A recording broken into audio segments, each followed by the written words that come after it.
বাঙালিদের খাদ্য তালিকায় বকফুল একটি জনপ্রিয় খাবার। আসলে মৌসুমী ফল, ফুল এবং সবজি যা আছে সবই পুষ্টিগুণে ভরপুর এবং শরীরের জন্য অত্যন্ত উপকারী। আর এই ধরনের খাবারগুলো ভিটামিন, খনিজ এবং অ্যান্টিঅক্সিডেন্টে সমৃদ্ধ থাকে, যা রোগ প্রতিরোধ ক্ষমতা বাড়ায়, শরীরকে সুস্থ রাখতেও সাহায্য করে। এই বকফুল খেতে তো খুবই ভালো লাগে, আর ধবধবে সাদা বক পাখির মতো দেখতে বলে এই ফুলটাকে মনে হয় বকফুল বলে। এবার শিলিগুড়িতে যখন গিয়েছিলাম, ছেলে বাজার থেকে বেশ খানিকটা বকফুল নিয়ে এসেছিল।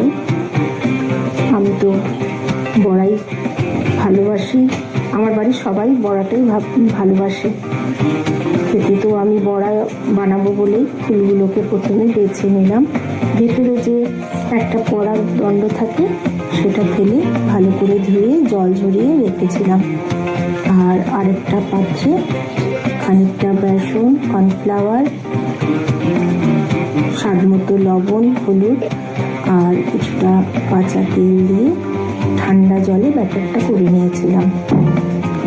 এবার ব্যাটারে একটা ফুল ডুবিয়ে আমি কড়াইতে তেল গরম হয়েই এসছে, তার মধ্যে ছেড়ে দেব। ফুলগুলো দেখতেও বেশ সুন্দর ছিল, একদম তরতাজা। আর বড়াটাও খেতে খুবই মুচমুচে হয়েছিল।